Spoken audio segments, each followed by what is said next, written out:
नमस्कार श्रोताहरू, स्वागत छ तपाईहरुलाई मेरो युट्युब च्यानल सृजनाको उपवनमा। आज म प्रस्तुत गर्दैछु पुष्कर शमशेरद्वारा लिखित कथा परिबन्ध। कथा मन परेमा भिडियो लाइक र च्यानललाई सब्स्क्राइब गरिदिनु होला। आउनुस् सुरु गरौँ।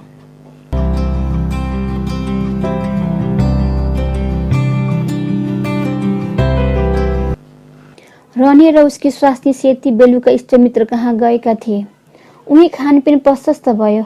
उसैले घर फर्केपछि पकाउने लन्ठा नपरेकोले झमक्क भएसम्म बारीमा नै अलमल गरे। घरभित्र पसेको एकछिनपछि उनीहरूको सुत्ने बेला भइहाल्यो। रनी दुस्स फुलेको थियो, त्यसैले सेती अन्य कुरा उठाई उसँग एक दुई शब्द बोल्नपट्टि थिए। हाम्रो भित्र त यस्ता ढिकी च्याउ भन्छ, तपाईहरु के भन्नुहुन्छ? कुन्नी के भन्छ?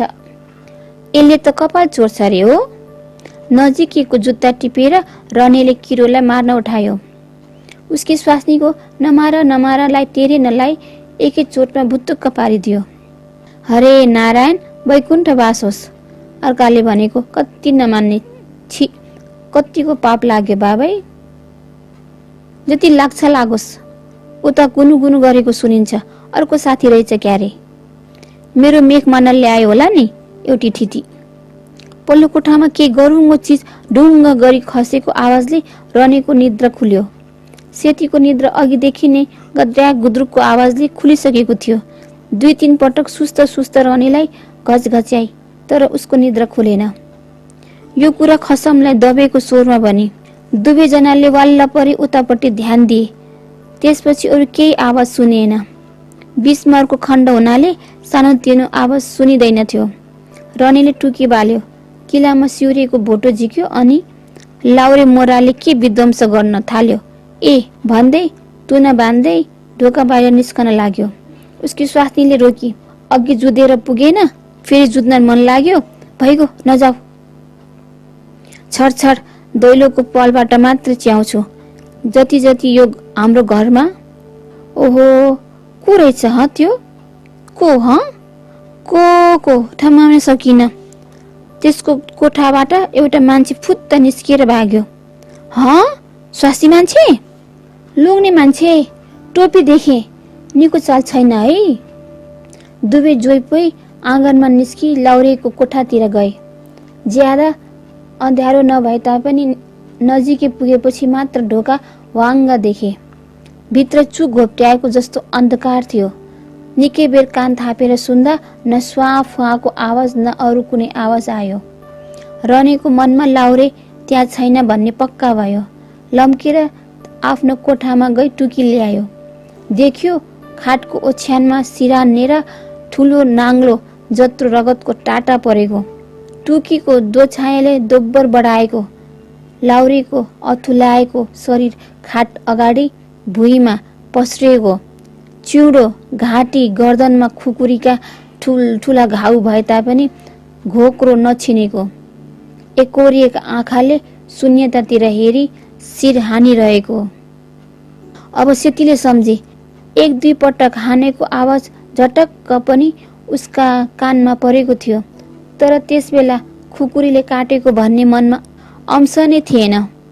रनीले त्यहीको अमखोला टिपी लाउरेलाई पानी खुवाइदियो। एकछिनमा हुरुक्कै प्राण गयो। पानी सुविस्तासँग निलियोस् भनी लाउरेले मुन्टो सोझ्याउँदा कहाँ रगत लाग्यो, रनीले पत्ता पाएन। रनी अहिलेसम्म चुप थियो। उसकी स्वास्नी भने, लौ नानी, कुन पापीले होला, म त हेर्न पनि सक्दिन नि, कसरी सकेको होला हरे इत्यादि भन्दै टुकी देखाइरहेकी थिए। रनीको मनमा लाउरे मरेको पक्का भएपछि टुक्रुक्क बसेकोबाट लामो सास फेरेर त्यो उठ्यो। राणाको छोरो अहिले मर्ने थाहा पाएको भए म किन अघि झगडा गर्थ्यो? अब के गर्ने? पल्लो घरको होइन, त्यही द्वारेलाई खबर दिन्छु। म त यहाँ एक्लै बस्न सक्दिन। यहाँ भोजराज बाजे कहाँ जान, उनीहरू सुतेका छैनन् क्यारे। रणबहादुर गुरुङ, उसको पुरा नाउँ त्यही थियो। आफ्नो कोठामा गयो, कोट र टोपी लायो। खुकुरी टिपी भिर्न आँटेको थियो। फेरि के मनमा आयो, त्यो खुकुरी जहीँको तहीँ राख्यो। सेतीलाई दुवै कोठामा ढोका हुली जान अराई फटाफट द्वारेको घरतिर लाग्यो। बदली हुनाले जुन लागेको थिएन, तापनि बाटो हिँड्न सक्ने सम्मको उज्यालो थियो। राति सुनिने आवाज प्रशस्त थियो, तापनि रनेका कानलाई थिएन। रजनीको शासन चल्दाको दृश्यमा आनन्द लिनेलाई हेर्ने कुरा प्रशस्त थियो, तर रनेको आँखालाई थिएन। लाडुको कोठाबाट निस्केको मान्छे को जस्तो थियो, त्यही पत्ता लाउनमा उसको ध्यान व्यस्त थियो, तर उसको सारा प्रयत्न काम दिँदैन। उसमाथि पनि सलाइको आगो र टुकीको बत्तीमा केही बेर आँखा लाएर बाहिर अँध्यारोमा हेर्दा त्यही उज्यालोको पहेँलो टाटो एकछिनसम्म नाचिरहन्छ। त्यस्तो अवस्थामा अचानक देखिएको दगुरिएको मानिसलाई फलानु हो भन्न कम गाह्रो कुरा थिएन। द्वारेको घर नजिक पुगेपछि एकाएक रने ठिङ्ग उभियो। उसको मनमा अर्को विचार उठ्यो। द्वारेले उसले मार्यो कि भन्ने शङ्का गरी उसलाई पक्रियो भने मार्ने मान्छे भाग्यो भन्दैमा द्वारेले पत्याउला। खुन भएको थाहा पाउन साथ किन उसको पछि कराउँदै लगार्दै रने नगएको। रने जस्तो अग्लो जुवान मान्छेले त्यसलाई पक्राउनु केही अचम्म थिएन। कि त उसले त्यो मानिसको नाउँ दिन सक्नु पर्थ्यो कि हुलिया। रनेले मारेको होइन भन्ने साक्षी नबोल्ने देवता र उसकी स्वास्नी मात्र थिए। दूधको साक्षी बिरालो भनी उसकी स्वास्नीको कुरा कसले सुन्ला। अनि सबभन्दा गडाउको कुरा त यस्तो होला भन्ने कसरी देख्नु। सेतीका निम्ति दिउँसो लाउरेसित कुस्ता कुस्ती पर्दा रिसको झोकमा यसलाई नमारी छोड्दिन गए एक ज्यान त जाला नि भनी छुट्याउन आउनेहरूको अगाडि उसले कुर्लेको थियो। सरजमिन बस्दा उनीहरूले यो कुरालाई अवश्य बिर्सने छैनन्। हरे, त्यो मानिसलाई पक्रने उसको बुद्धि किन आएन। यस बेला गए भेटाउन सकिएला। रने फर्क्यो। 2-4 कदम अघि जत्तिकै तड्केर हिँड्यो, फेरि अड्यो। बिस्तारै बिस्तारै टाउको हल्लायो। रनेले गधा 25 पनि नागेको थिएन। भर्खर 22 वर्ष मात्र टेकेको थियो। भागेर मुगलान पस्नु नि उसको बचाउको एकमात्र खुला द्वार हो भन्ने उसले ठान्यो। त्यसबेला उसले झलक्क सेतीको मुख देख्यो। घाँटी मस्कियो, तर पक्राउ खाने डरको अगाडि माया टिक्न सकेन। पहिलेको रने र अहिलेको रनेमा जमिन आसमानको फरक थियो। अघि खुनी पक्राउने सरकारको अङ्गको रूपमा आफूलाई सम्झेको थियो, अब अरूका आँखाले हेरी आफूलाई खुनीको रूपमा लियो। उसैले सबैतिरबाट भयरूपी भूतले उसलाई घेरे। सुरुमा एक नम्बर ठहरिएको रने अहिले भल्का कराएको सुन्दा पनि झस्क्यो। यताउति हेर्दै भाग्न थाल्यो। जति जति भाग्थ्यो आफ्नो खाल्डो खन्दै जान्थ्यो। भारधारी तेस्रो फाटको पुरानो विचारी पद्मनिधि लामिछाने मुद्दा खुब केलाउने गर्दथे।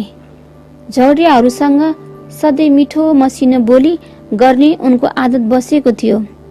ए लालबहादुर, कैदीलाई भित्रले रने बस बाबु, बडो लायकको राम्रो रहेछस् बाबु त। खै हजुर, मान्छे राम्रो भएर के गर्नु, कर्म राम्रो चाहिँदो रहेछ। आज तेरै मुद्दा चाहिने तालुकवाला कहाँ जाहेर हुन्छ, बुझिस। बुझे, कसो होला हजुर मेरो मुद्दा। लामिछानेले ओठ लेप्राई मुन्टो हल्लाए। खाएको बिक पो लाग्छ हजुर, नखाएको बिक त लाग्नु नपर्ने हजुर। उत्सुकता शून्य स्वरमा रनेले भन्यो। मनासी भनिस्, तर के गर्छस्। अघिल्लो दिन झगडा हुँदा चाहिने तैँले नमारी छोड्दिन भनेको सुन्ने साक्षी त्यतिका चाहिने छन्। तेरै स्वास्नी कोरे सेतीले पनि भनेकी छ त चाहिने होइन भन्छस्। फेरि त्यो त पख, त्यो जुन रातमा खुन भएको छ चाहिने त्यही रातको केही अगाडि तेरो घरको बाटो गरी केही काल्चा नेवार चाहिने जान लागेको रहेछ। तेरी स्वास्नीले नमार नमार भनी कराएको चाहिने पछि वैकुण्ठ बास होस् भनेको सुनेछ। सेती त्यसो भनेको त हो, तर चाहिने मेरो पोइले किरालाई मार्न खोज्दा भनेको भनेर साबित भई। कसैले चाहिने पत्याउने कुरा हो त्यो?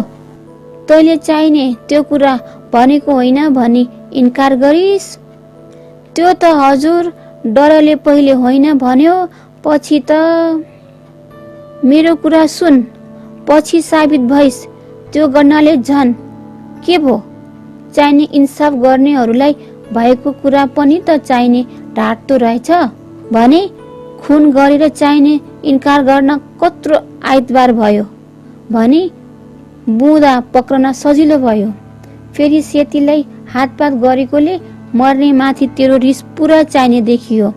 गाउँघरमा अरू कसैको इवी लागेको लाउरे माथि चाहिने कतैबाट गुज्रन आएन। त्यहाँ आएर त्यो बसेको पनि त चाहिने धेरै भएको थिएन। हो, लाउरे धनी त देखिन्छ, उसको कन्तुरमा नोटका क्याट र कम्पनी चाहिने रहेछ, तर चोर्नाको नियत गरी चाहिने कसैले मारेको हो कि त भन्नलाई पनि कुनै माल चोरिएको देखिँदैन। सुरु द्वारे कहाँ गएर चाहिने तैँले खबर दिएको भए पनि अलिकति तेरो ठाउँ हुन्थ्यो। झन् भागिदिनाले त रहने तेरो सबै कुरा बिग्रियो। तेरो मुद्दा सुन्ने बित्तिकै नबिराएको भए चाहिने किन भाग्थ्यो भनेर मै पनि भन्छु। त्यो पनि भन्छ, चाहिने सबै भन्छन्, को भन्दैन? के गर्नु हजुर, अल्लाह रे बुद्धि, मैले भाग्न जानिन।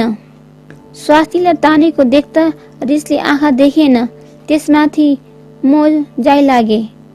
रिसको झोकमा के बोल्यो के पत्तै पाएन। जाने पनि नजाने पनि मैले गरेको त्यति हो हजुर, अरू मैले कुनै कुरा खाइ बिराएको छैन। डरले भाग्दैमा ज्यान जान्छ रे भने। हेर बाबु, परिबन्ध भन्ने गजबको कुरा छ। अप्रेन्टिसमा भर्ना भई एउटा अङ्ग्रेजबाज त्यहाँ आइसकेको थियो। उसलाई फुर्ती देखाई लामिछाने जमी भन्न लागे। परिबन्धले गर्दा चाहिने चोर साधु चोर हुन सक्छ। अब हाकिम बाजे चाहिने नआउनु भएसम्म यसलाई 2-4 कुरा सुनाउनु पर्यो। खुन करणी मुद्दाहरूमा चस्मदिद देखि जान्ने साक्षी भएको मुद्दामा पनि धेरै जसो साक्षी दैचिउरे हुन्छन्। प्रमाणको समेत चाहिने परिबन्धले रङ बदलिदिन्छ। त्यस्ता मुद्दामा इन्साफ गर्नेहरूले चाहिने मुख्य टेक्ने कुरा परिबन्धै हुन आउँछ। परिबन्धैले बुझिस बाबु, मुद्दा सुन्नेको ब्रह्ममा चाहिने एउटा कुराको टक बसालिदिन्छ। त्यो सत्य पनि हुन सक्दछ, चाहिने झुटो पनि हुन सक्दछ, तर हामीले त्यसलाई सत्य नठानेको पक्षमा कामै चल्दैन। परिबन्धले चाहिने गडायो भने अरू कुराले अपराधीलाई रिहाई दिई साह्रै उकालो पर्दछ। अहिले तेरे चाहिने मुद्दाको कुरा लिऊ। तैँले चाहिने खुन गरिनस् एउटा कुरामा मात्र नि है, त साँच्चै नै भन्लास् नि। फेरि लाउरेसित तेरो पिटापिट चल्दा छुट्याउने मध्ये एउटाको मन चाहिने कालो थियो। लाउरेले चाहिने साथैमा पैसा ल्याएको छ भन्ने त्यसले सुनेको हुन केही असम्भव छैन। चाहिने तैँले लाउरेलाई नमारी छोड्दिन भनेको पनि चाहिने त्यसले सुन्यो। उसको मनमा पाप उठ्यो। लाउरेलाई मारेको दोष रहनेको टाउकोमा चाहिने परिहाल्छ। पोको सट्क्याइ हुन्छ। अब तिमीलाई इष्टमित्र कहाँबाट आए बारीमा पस्दा त्यो पापी चाहिने लाउरे कहाँ गई रातिलाई बास माग्यो। अझ भन्यो होला चाहिने झडा परेको उसमाथि मार्छु भन्ने मानिसको घरमा एक्लै दोक्लै सुत्ता के कसो पर्छ। चाहिने साथी सुताउनु बेस छ। लाउरेको चित्त बुझी त्यो पापीलाई चाहिने सुतायो। तिमीहरूले राति चाहिने सुत्नु अगाडि तिनीहरूले कुरा गरेको सुन्यौ। जब चाहिने त्यो बदमासको मनमा होइन, यहाँनिर चाहिने एउटा कुरो छुट्यो, तर भइगयो। त्यो नमार भनेको किरालाई नै हो भन्ने सम्झु। अब त्यस पापीको मनमा चाहिने तिमीहरूलाई पनि निद्रा पर्यो, चाहिने लाउरे पनि निदायो भन्ने पक्का भएपछि उठेर लाउरेलाई छप्कायो। तर मच्चाएर चाहिने हान्दा त्यो आवाजले तिमीहरू ब्युज होला भन्ने डरले निर्धक्कसँग हान्न पाएन। उसैले धेरै चोट चाहिने लाउनु पर्यो।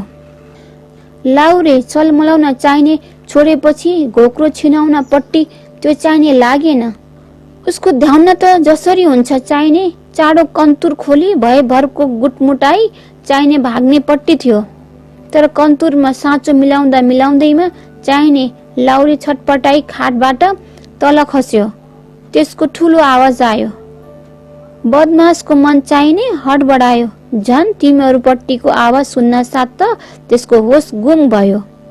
तुरुन्तै साँचोको जुत्ता लाउरेको सिरानमुनि चाहिने घुसारी कत्ताको दाम कताको नोट सुई कुच्चा ठोक्यो।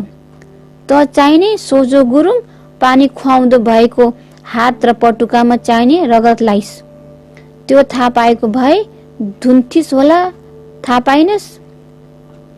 जाहेर गर्न गएको मान्छे जाहेर गर्नु चाहिने कता घुरिन थालिस। यस्तो चाहिने विचार गर्दा होइन बा अब मलाई नै पक्रन्छन् लो भाग भन्ने ठानिस। अनि चाहिने उही कुलेलाम ठोक्ने पट्टि लागिस। नतिजाको ख्यालै गरेनस्। झन पक्राउ खाएपछि त तेरो मुटुले चाहिने ढ्याङ्ग्रो ठोक्न थालिहाल्यो। अनि त किन चाहियो र? यो पनि होइन त्यो पनि होइन भन्न लागिस्। कदाचित त निर्दोष भए चाहिने यही कुरा भएको हुनुपर्छ। तर के गर्छस्, परिबन्धले तँलाई गाडेकै थियो। उसमाथि पनि भागी राप्ती खोलानेर पक्राउ खानु भएकै कुराहरूमा पनि चाहिने लप्पन छप्पन गर्नु, पछि अरू कुरामा साबित भई चाहिने खुन गरेको मात्र इन्कार गर्नु। अब बाँकी के रह्यो? हो, तैँले भागिदिएको भए र सुरुको अड्डा पश्चिम 2 नम्बर अदालतले छुट्याउन लाउनेहरू पर पनि चाहिने शङ्का गरी कारवाही गरेको भए सायद त्यहाँनेर केही देखिन आउँथ्यो कि। अब त चाहिने यतापट्टि कुरा उठ्यो कि उपशङ्का ठहरिन्छ। रने जय विजय केही नबोली बिचारीपट्टि एकटक लगाइरहेको थियो। उसको मनमा बिचारीको कुराको के असर पर्यो मुखको भावबाट झल्कँदैन थियो। बिचारीको भनाइको अर्थ उसको मगजमा नघुसेकोले बुझ्न बल गरेर हो या बिचारीको अक्षर अक्षर कलेजामा गाडी बाहिर निस्कन खोजेको आँसुले उसका रुखा आँखामा बाटो नपाएर पसिना बनी निस्केको हो। रनेको निधारमा चिडचिड पसिना आएको थियो। पछिबाट 3-4 पटक उसको ओठ चल्यो। सायद परिबन्ध शब्द घोकिरहेको थियो। हैजाले सबैलाई लग्यो। बिचारीको कुरा टुङ्गिएपछि रनेले लामो सास फेर्यो। बसाईको आसन बदल्यो अनि भुइँमा क्वार क्वार्ती हेरी मनौ त्यो तेल या इटले उसको भूत जीवनको चिपटको काम दिइरहेको थियो। थामी भन्यो, हाम्रो ठुलो जहान थियो। म बाहेक त्यतिका जना सबै मरे, म एउटा किन बाँकी रह्यो होला भन्ने लागेको थियो। अभागी मोराको कर्ममा त्यस्तै मामलामा पर्नु रहेछ र पो। ल भन्। पश्चिम 2 नम्बर चाहिने अदालतले चाहिने यस्तो फैसला चाहिने गर्यो अनि रनेको अपिल चाहिने त्यो मुद्दा भारदारी चाहिने तेस्रो फाटमा चाहिने पर्न आयो।